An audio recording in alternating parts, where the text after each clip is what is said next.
بالله من الشيطان الرجيم بسم الله الرحمن الرحيم والصلاة والسلام على من لا نبي بعد أما بعد السلام عليكم. wato mai magana shine Suleiman Abdulkarim, shugaba na ƙungiya wato na santa ko in ce cibiya na Sautu Sakina Holistic Healing.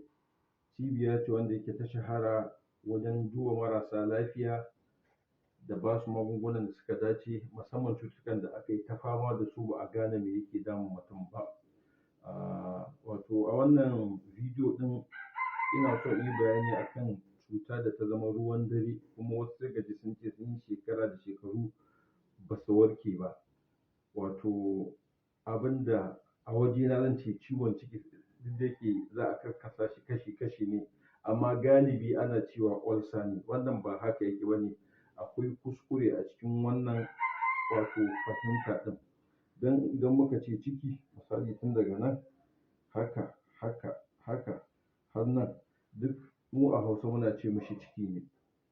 So a nan ƙirji, misali kusa da ƙirji, ciki can sama kusa da ƙirji, na yi bidiyo a kan shi, ina ganin na ɗora shi a YouTube. Idan aka je Sautu Sakina Holistic Healing aka yi typing, insha Allah za a ga wannan bidiyon da na yi. Shi nan cututtuka abubuwa ne da dama suke haifar da irin zafi a nan wajen. Daga ciki akwai low blood pressure, akwai high blood pressure, akwai matsala na gastritis da kuma matsala na ulcer ɗin. To saboda haka ba duk ciwo da yake faruwa a ciki ne ake ce mishi ulcer ba, tare da cewa akwai ulcer ɗin. Saboda ulcer ɗin za mu iya kasa su zuwa peptic ulcer, stomach ulcer, duodenal ulcer. To menene ma a cikin nan da suke faruwa da suke yin ciwo? Na farko idan aka wuce esophagus, idan wato duka dai cuta ne na da ya shafi jihazul hazmi, wato digestive system.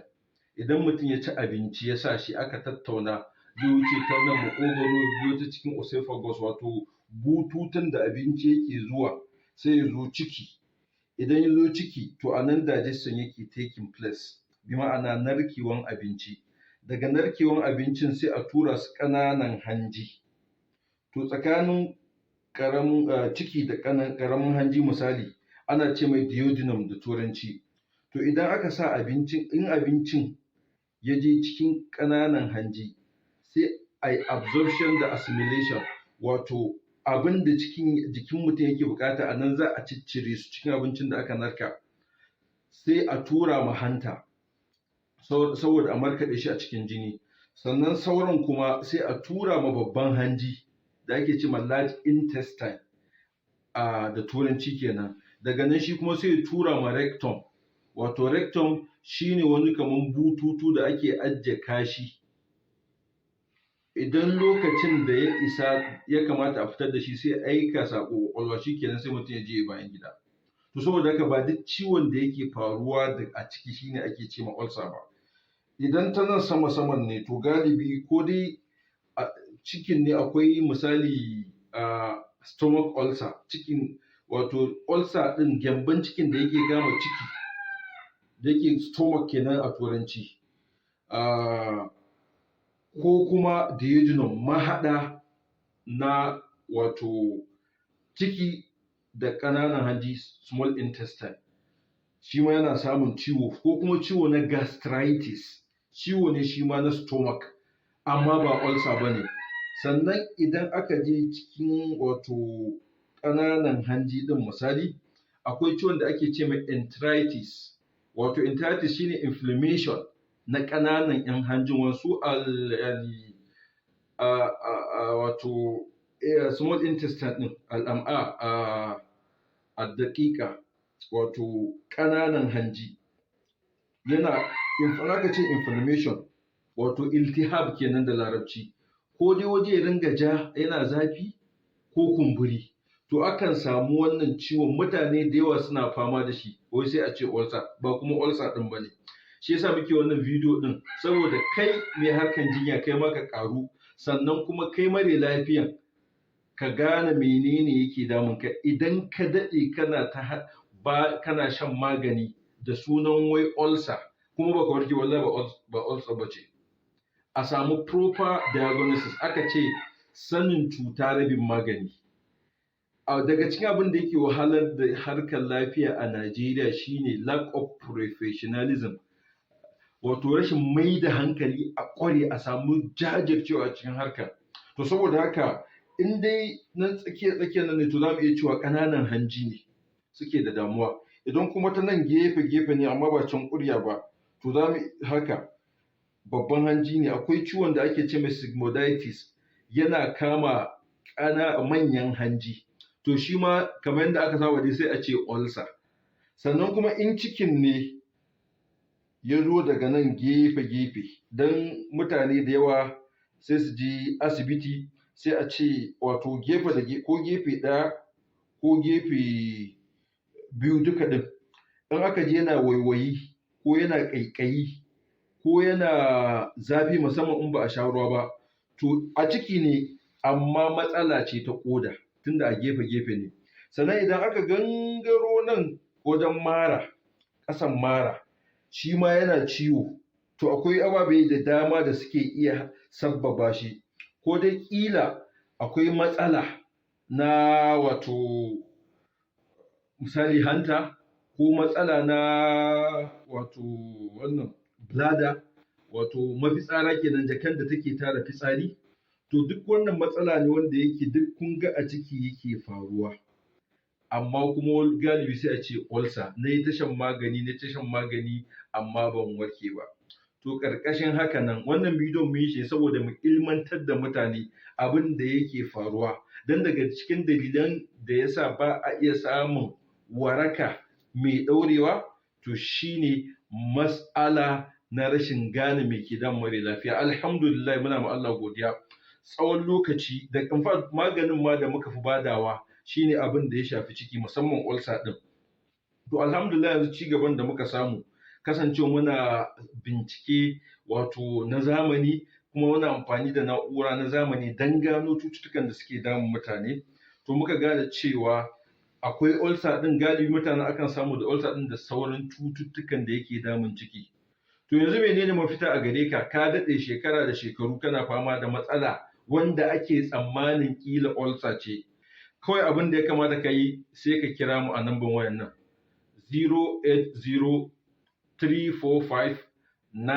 08034599766,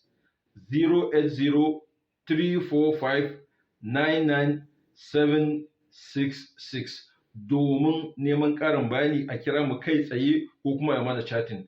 Allah ya ba mu lafiya da abin da lafiyan da za ta ci.